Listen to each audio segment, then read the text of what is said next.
My mom abandoned me, and my cruel stepdad kicked me out. Years later, they're back begging for help, and I told them this. For the past 5 years, I, an 18-year-old man, have lived with my mother and stepdad.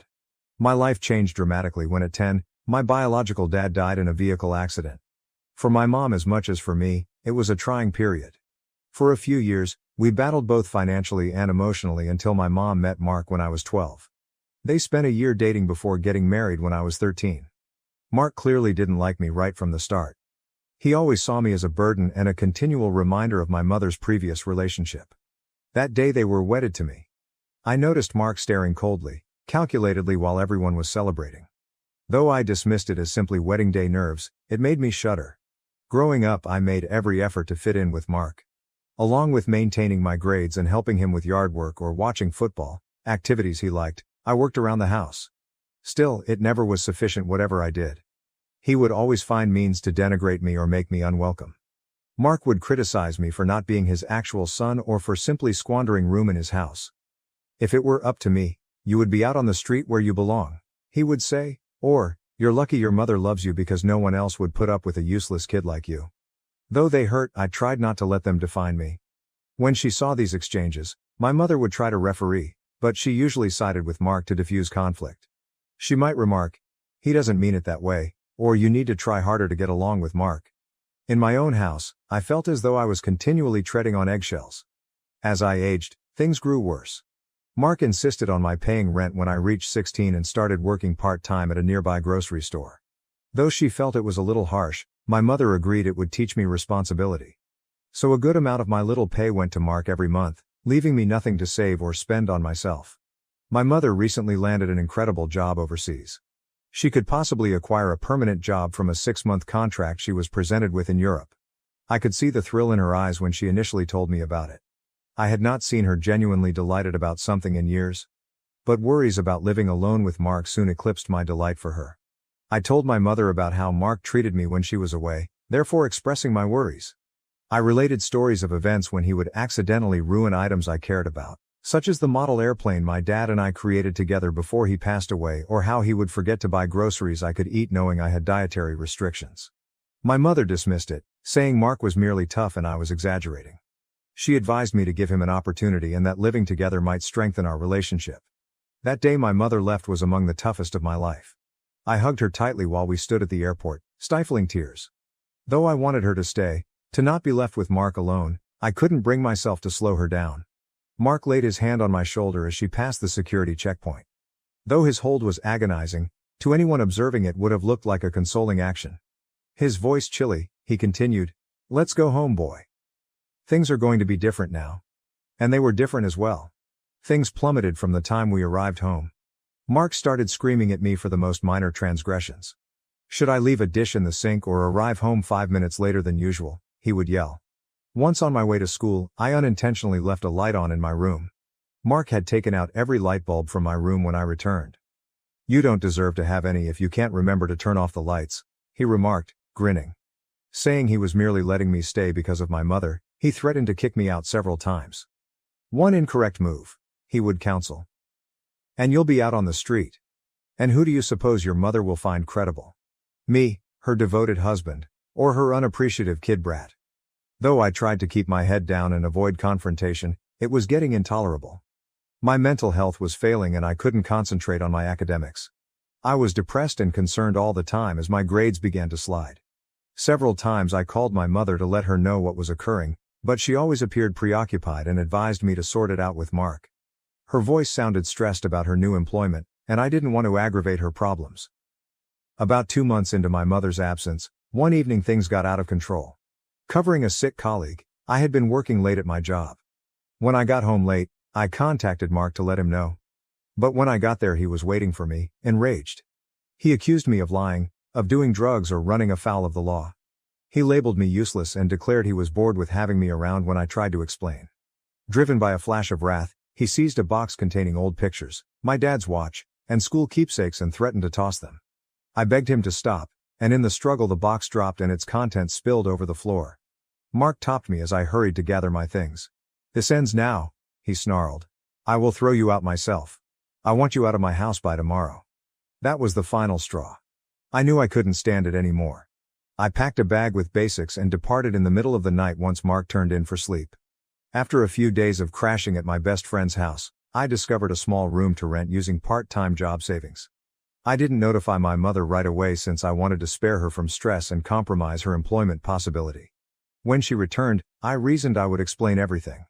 Mark began sending me frightening notes that he would phone the police and report me as a runaway should I not return, so I blocked his number.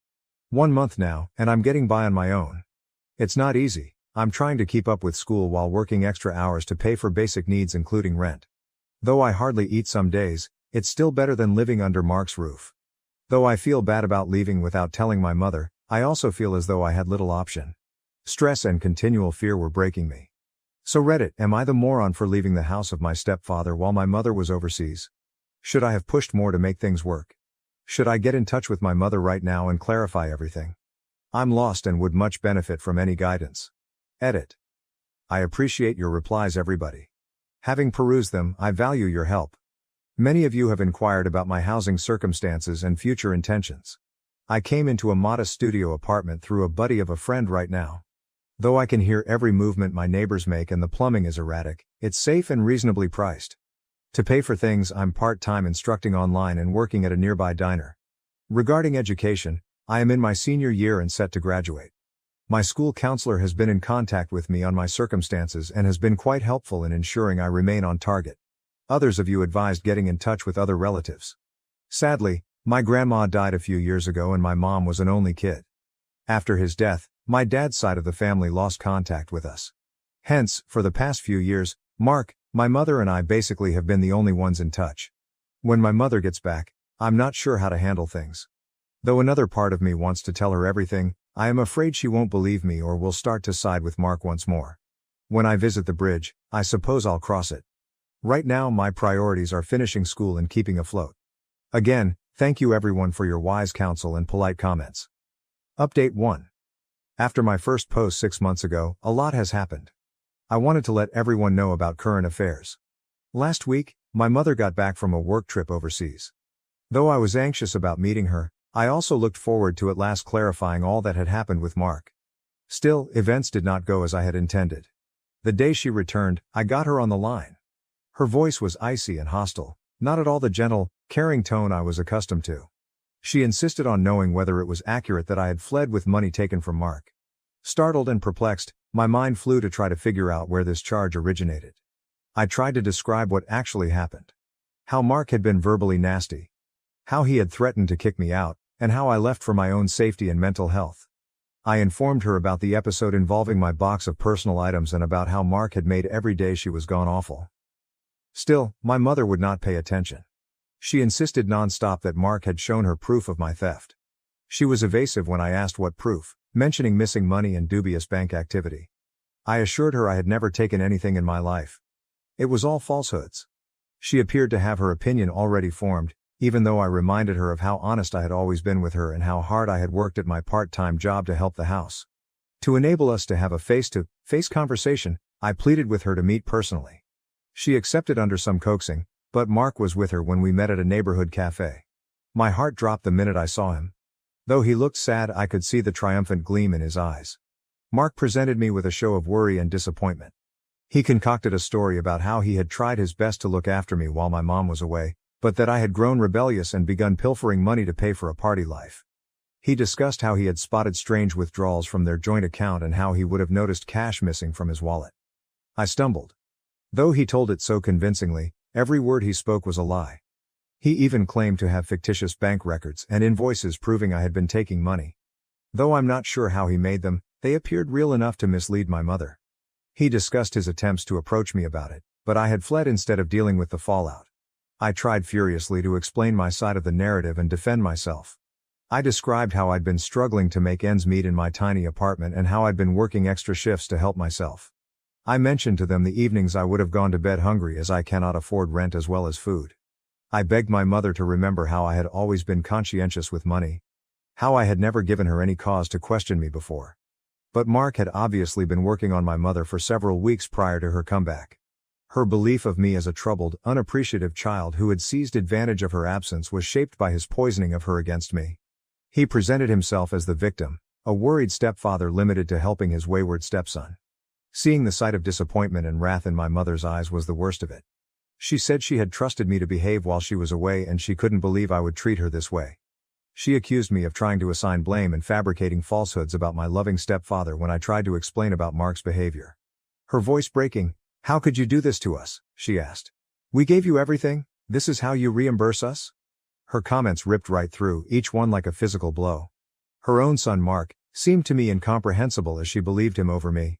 My mother informed me at the meeting that she wanted time to consider what to do going forward. If she didn't trust me, she stated she cannot have me back in the house. I watched Mark comfort my mother by putting his arm around her shoulders as they exited the eatery. I got queasy looking at it. I kept trying to get in touch with my mother throughout the next few days, hoping she would listen to me free from Mark's influence.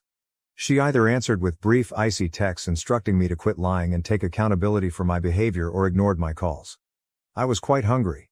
Hoping they may be able to talk some sense into her, I contacted a few of Mom's friends. Alas, it appeared Mark had also gotten to them. They all told me how let down they felt of me. How they couldn't believe I would have stolen from my own household. My mother finally sent me a lengthy text message stating she had decided it would be better if I stayed away from home. She claimed she needed time to get through everything and that she felt rather let down in me. She advised me not to get in touch for a little while. I felt crushed. Along with losing my house, I had lost my mother, the one I considered to be always on my side. Mark had turned her against her own son by totally controlling her. The next several weeks blurted together. Trying to forget the huge void in my life where my family used to be, I pushed myself into work and education. Often lying awake at night, I struggled to fall asleep and found myself wondering what I could have said better to make my mother believe me. I replayed the talks in my mind. My grades began to slide once more, and I ran the danger of not graduating. It took a worried teacher dragging me aside to get me out of my slide back. She questioned what was wrong when she observed my alterations. Hesitantly at first, I told her all. She thought of me surprisingly. She assisted me in contacting a social professional and a school counselor capable of offering me tools and assistance. Their assistance allowed me to get back on track with my academics and even obtain some extra financial aid to cover living expenses. I'm now figuring out my next moves. Working as hard as I can to support myself, I am still in my little flat. I have contacted a few reliable teachers at the institution who have been encouraging and guiding me through independent finishing of high school. About the future, I'm terrified, angry and wounded. My mother's treachery aches especially, and there are days when the loneliness feels unbearable. But I also want to prove Mark mistaken and show my mother the truth at last. Though I have not given up hope totally, I am not sure if our connection will ever be the same. Right now, I'm mostly planning for college and finishing off high school. Though it won't be simple, I am resolved to lead a better life for myself whether or not my family supports it. I appreciate your support of my original post everywhere. I would really appreciate any guidance on how one might go from here. How might I recover from this betrayal? When I feel so alone, how can I design a life for myself? Any advice would be appreciated. Update 2, 5 years later. My last update 5 years ago and my life has altered drastically. I wanted to let others know what had happened and obtain some viewpoint on a most recent development.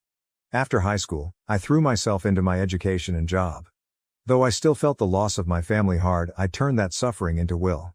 Majoring in computer science, I secured a scholarship at a state institution. I balanced several part-time jobs to make ends meet. Freelancing web design, working at the university library, and even weekend pizza delivery. Though it was demanding, college also released me. Living with Mark, I felt free from the continual anxiety and terror that had dogged me for the first time in years. To help me through the pain of my past, I began visiting a therapist and befriended people who grew to be like family. After graduating with honors, I found work directly out of college at a bright tech startup. Though I worked long hours and under great pressure, the work was challenging and I loved that challenge. Being appreciated for my work ethic and abilities felt fantastic, something I hadn't lately experienced. I have ascended in the company during the last 3 years. Originally a junior developer, the higher-ups were drawn to my commitment and creative ideas. Within a year, I was elevated to team lead. Lately, I was assigned lead developer for our primary offering. Our startup recently attracted a sizable investment, which sent us into the major tech industry ranks. Along with stock options that might be quite valuable should the business keep expanding, this brought a sizable pay rise for me. For the first time in my life, I am comfortable as well as financially steady. Along with moving into a decent apartment and even beginning to save money for the future, I bought my first car. I never spoke with Mark or my mother during this period. Particularly during holidays and events like my college graduation and career promotions, it was difficult. There were evenings when I would lie awake wondering whether my mother ever considered me, whether she ever regretted choosing Mark above me. But I concentrated on starting a new life for me and assembling a selected family including mentors and close friends. Out of the blue last week, I got a call from an unidentified number. My response caused a hush, then I heard a voice I hadn't heard 5 years ago. Mom was it. Her voice sounded worn out and desperate, nothing like the confident, loving mother I knew from my early years. She informed me Mark and she were having money problems. Mark apparently had some poor investments, and their property was about to go under foreclosure.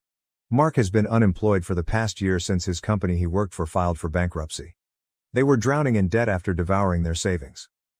My mother said she was sorry for all that had transpired years ago.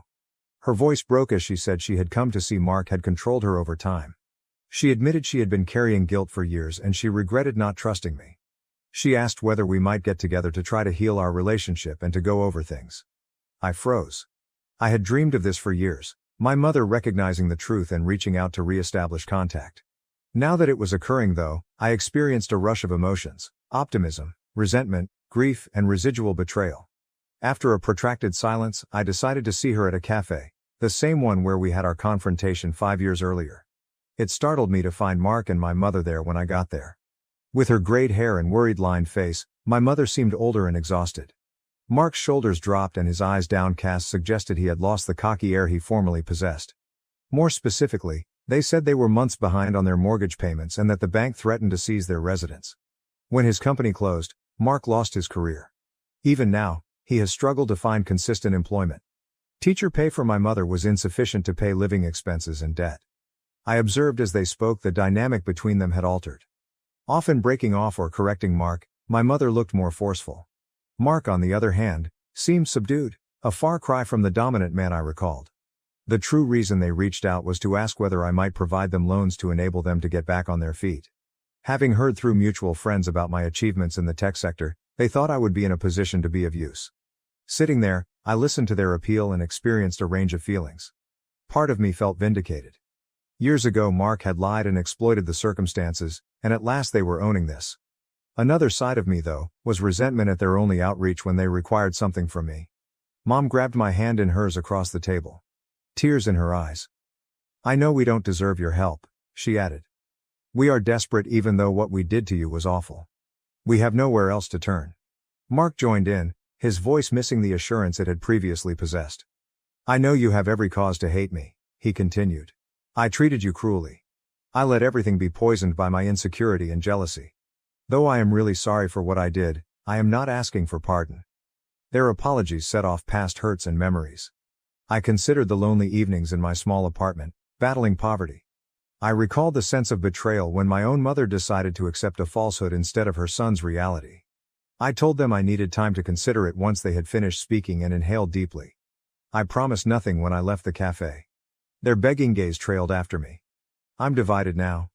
One hand, I have worked hard for my accomplishment and I do not believe I owe them anything based on their treatment of me. Mark's falsehoods ruined my bond with my mother and drove me to fend for myself when young. Part of me wants to turn away and let them deal with the results of their behavior. Still, even with everything, I worry about my mother. Though I worry that if I assist her, I would be exposing myself to more manipulation or demands of continuous support. The idea of her being homeless or struggling hurts my heart. The way this could affect my own financial stability worries me as well. I'm not sure whether I could afford to save them without sacrificing my own future, even if right now I'm doing great. The startup scene is erratic, hence my present success is not sure to last. One more issue is forgiveness. Can I really get beyond what transpired? After such a great betrayal, is it possible to repair a relationship with my mother? And then regarding Mark. Can I ever trust him or have him back in my life even as he apologies? Unable to decide, I have been debating these questions for the past week. I discussed it with my closest friends and even mentioned it in a session with my therapist.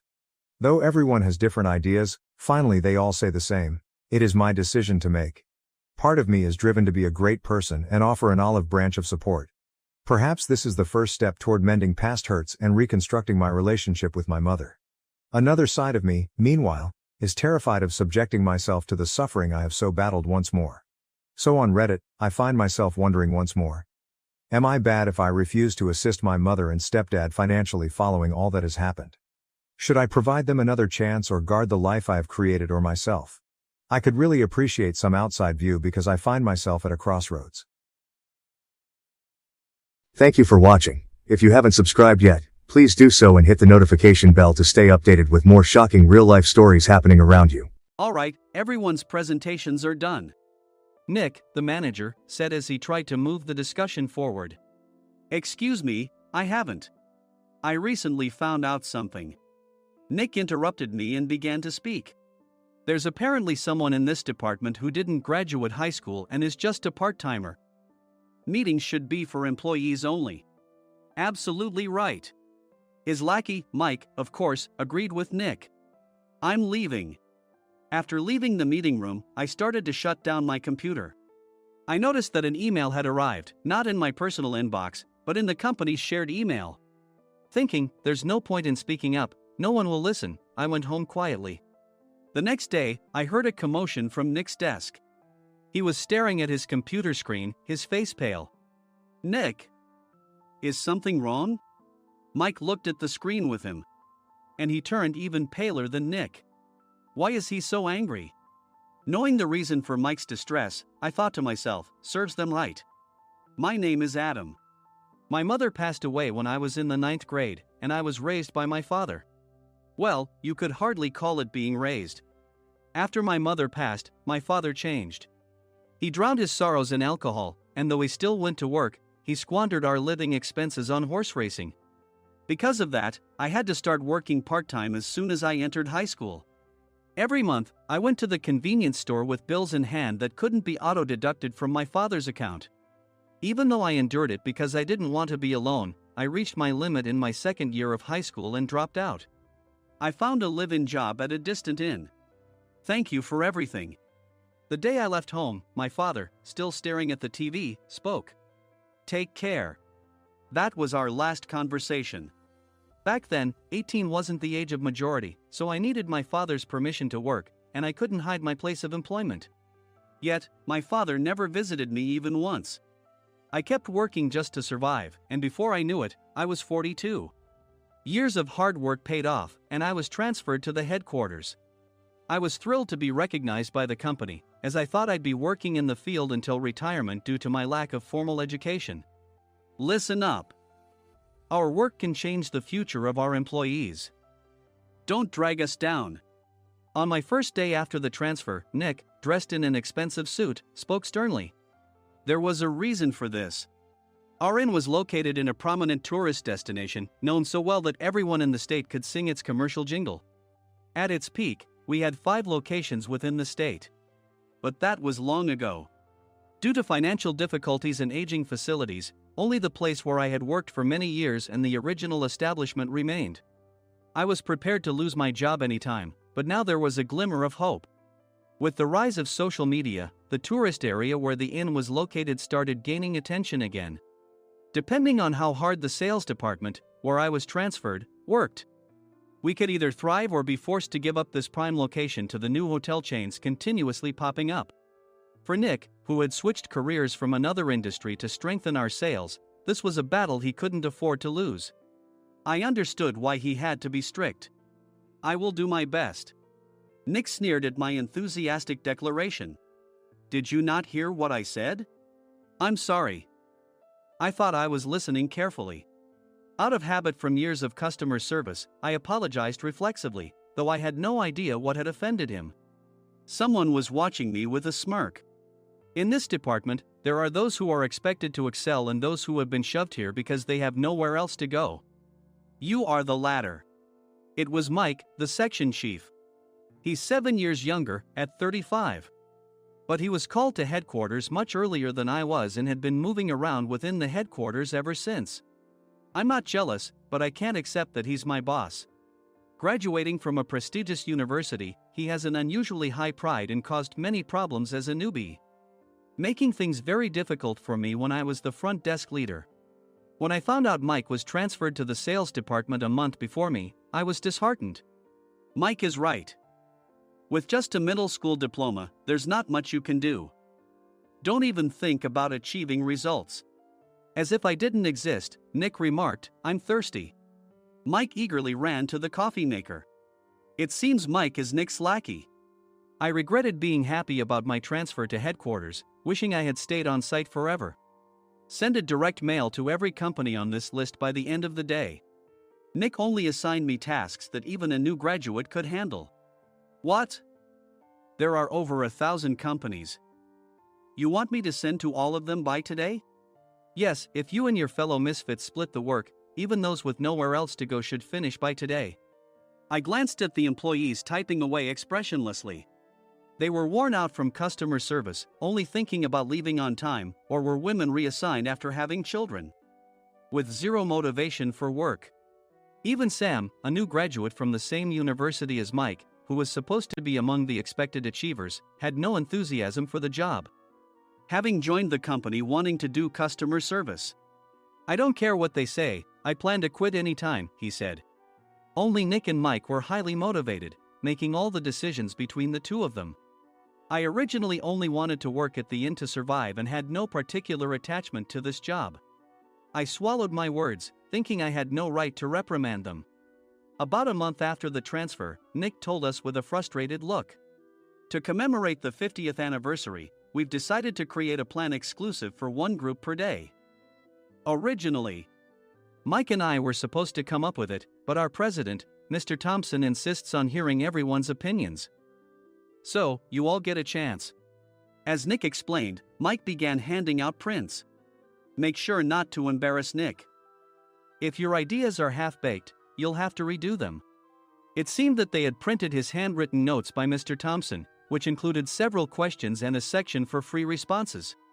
It made sense why Nick had to seek our input, given that all responses had to be submitted to Mr. Thompson. We were given a week to think about it, and a meeting was scheduled to compile our ideas. My plan is to let guests enjoy both the old and modern America. Nick began the presentations.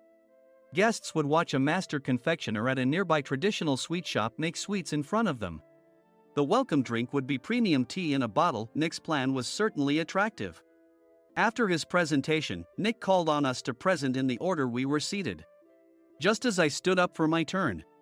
All right, everyone's presentations are done. Excuse me, I haven't. I recently found out something. Nick interrupted me. There's someone in this department who didn't graduate high school and is just a part-timer. He was likely talking about me. I joined the company as a part-timer and was made a full-time employee when I turned 20. That was 20 years ago, so Nick and Mike probably had no chance to know until recently. Meetings should be for employees only. Absolutely right. After that, Nick kept creating opportunities to solicit everyone's opinions, purposefully excluding me from speaking. The meeting unexpectedly heated up and went past the scheduled end time. A few people asked to leave, and the discussion continued with the remaining few. Still here? Normally, you'd leave in that situation. Though I had no attachment to the job initially, hearing kind words from customers made me want to make them happier. For someone like me, with nowhere to go, the inn was my home and customer service was my life. I felt pathetic about my current self. I'm leaving. I left the conference room and started shutting down my computer. I noticed an email had arrived, not in my personal inbox, but in the company's shared email. Thinking no one would listen to what I had to say anyway, I quietly went home. The next day, while preparing the DM as instructed, I heard a commotion from Nick's desk. In his haste to stand up, he hit his knee on the desk. He stared at his computer screen, his face pale. Nick! What's wrong? Mike, thinking he should be the first to rush over, approached Nick while still wearing his coat. He peered at the screen with Nick. And he turned even paler than Nick. Why is he so angry? Who is responsible for this company?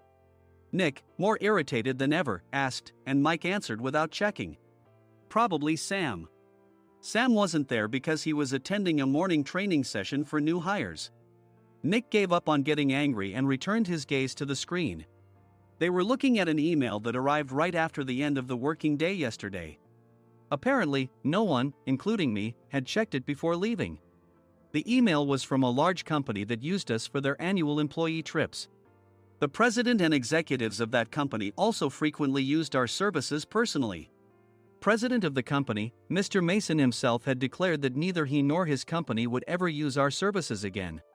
Well, some companies cancel their employee trips or stop using our services due to financial struggles. Let's just move on.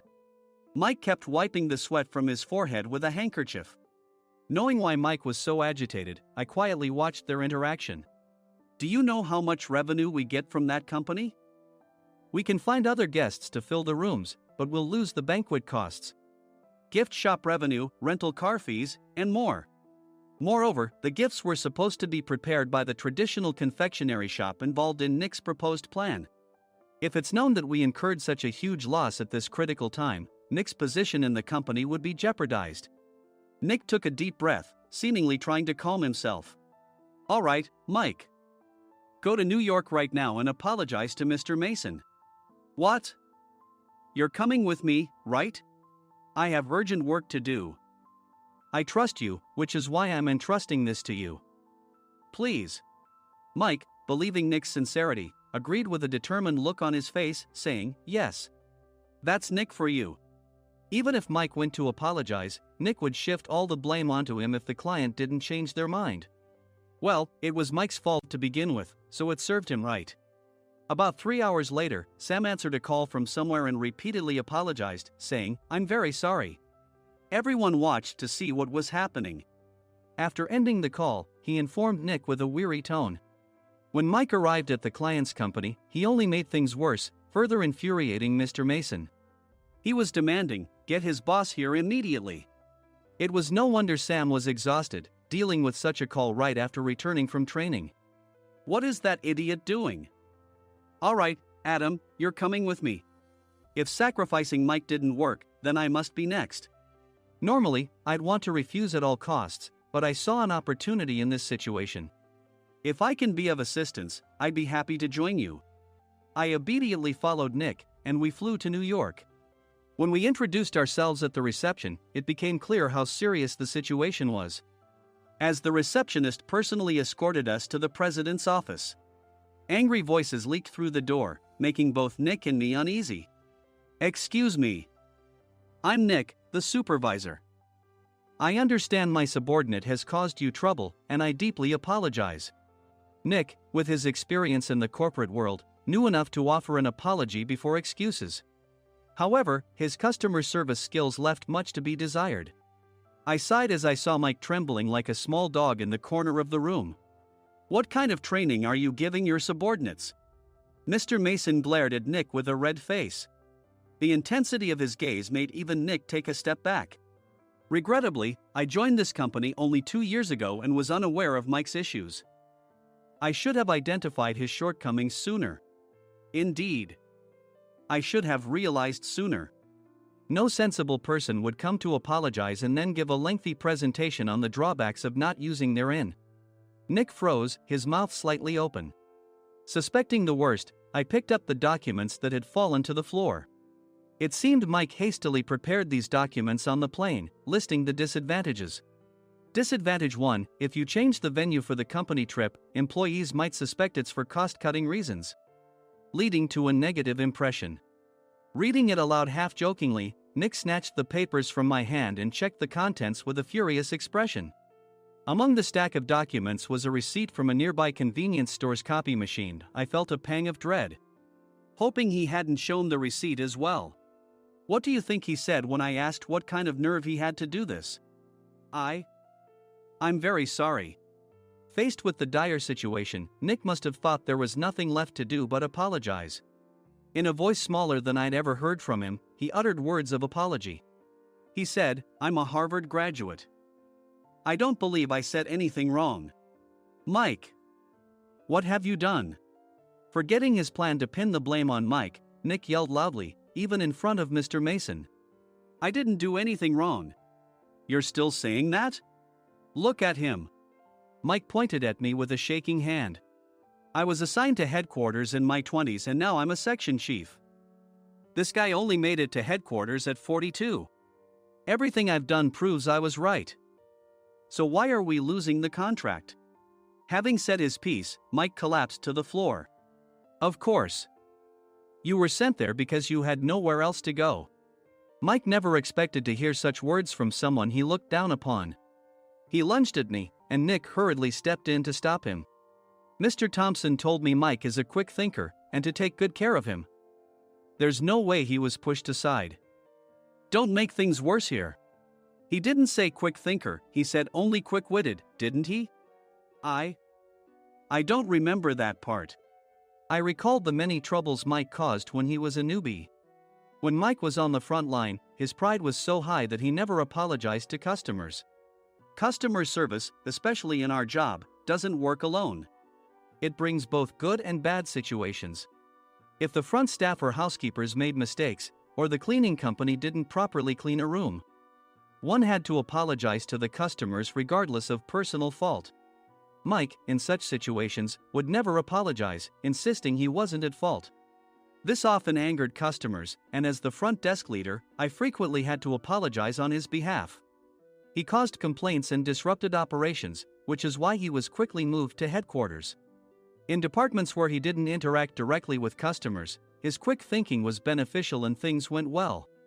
But it seemed his flaws were starting to show. Corporate reservations are supposed to be entered into the system by the sales representative. But a quick check yesterday revealed that more than 10 items were missing from the client's reservation.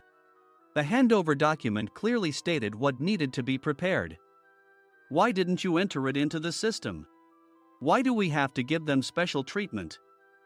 Filling rooms near the banquet hall, setting up all the food in advance. Specifying the brand of wine, they're too demanding. No wonder he always angered customers, I thought, feeling a headache coming on. Grouping them in rooms near the banquet hall is for our benefit too. It makes it easier for the staff to set up beds and serve breakfast since everyone's schedule is synchronized. As for the other requests, Mr. Mason suggested them to lighten our load. I didn't know that. Nick finally seemed to realize that Mike was the one who had angered the client. What did you say to them? I just told them we wouldn't give them special treatment anymore. We shouldn't waste effort on things that don't bring in money. I was utterly exasperated at his lack of understanding of customer service. Of course, we shouldn't comply with unreasonable demands. But carrying over successful practices from past stays makes customers feel remembered and enhances their experience. Good memories encourage repeat visits. That's part of our job. I looked down at Mike, who was sitting on the floor. In our job, nothing is a waste. Mr. Thompson likely moved you to the sales department, hoping you'd finally understand this. How do you think he feels now that you failed to meet his expectations? Mike, tears in his eyes, fled the president's office. I was amazed he still hadn't apologized. You have it tough, Adam. It's okay, we're all employees of the same company. I deeply apologize for this disrespectful incident. Especially after all the care you've shown us.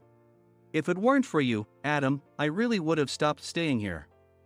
When I heard you were moving to the sales department, I was willing to reconsider if you handled it. Seeing us talk so amicably, Nick's face contorted. Do you two know each other? Adam's service is excellent. I always requested him specifically. Normally, we don't accept specific staff requests, but we made an exception for Mr. Mason, adjusting my shifts accordingly.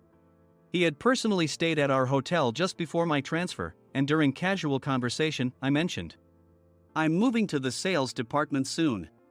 If I hadn't told him then, things could have been much worse. Please continue to take care of us. I look forward to it. On the return flight, Nick awkwardly offered me a can of beer. It's still working hours. Of course, I had no intention of forgiving him for a single beer. Nick might try to pin everything on Mike and avoid any consequences. While pondering this, a startling fact came to light. Nick, the tea bottles for the plan have arrived. I handed Nick a bottle labeled with our inn's name. They look good. What are you talking about? These are plastic bottles. I had assumed we would use the trendy, high-end bottling tea. But what arrived were ordinary plastic bottles of tea with customized labels. The only unique aspect was the label, which had the inn's name, making it look customized. Upon further investigation, I discovered that a substantial amount of money was set to be paid to the tea company. It was priced like bottling tea. Does this plastic bottle really cost $100 each? The tea inside is specially blended for us. The extra cost is for that. Wouldn't it be better to use another tea company? Or is there a specific reason we must use this one? As Nick continued to make excuses, I showed him a printed email. I informed the tea company's president, Mr. Mitchell, that we discovered irregular payments and he confessed. He said you two were high school classmates and planned to split the extra money. That idiot. Why did he confess? That's not important. You should worry about yourself, this could turn into a police matter. Opening the bottle cap, I suggested. How about calming down with this tea? It supposedly has a relaxing effect. Nick drank the tea frantically. In the following days, decisions were made about their fates. Mike was reassigned to the General Affairs Department, with no chance of transfer or promotion, as per Mr. Thompson's orders. As for Nick, since the payment to the tea company hadn't yet been made, he narrowly avoided legal trouble. Instead, he was encouraged to leave the company, and to avoid further complications, Nick submitted his resignation. Rumor has it that connections between HR departments have made it difficult for him to find new employment. Even though it was good to have those two gone, something unexpected happened in the sales department. Everyone became motivated and united in refining the 50th anniversary plan. In the end, my plan was adopted. We collaborated with the Tourist Information Center to provide personalized guides. The plan, tailored to the number of guests, was truly special for the 50th anniversary. Hey, is Adam's family coming to stay? I immediately booked that special plan for my family. Sam noticed it on the reservation list and quickly picked up on it. Yes, I'm inviting my father. That's great. I might invite my parents too. I lacked the courage to face my father just as Adam. But here, with the confidence Mr. Mason praised, I felt ready. The 50th anniversary plan was a perfect opportunity to reconnect with my father. I hoped to bring back the days when we could laugh together as we once did.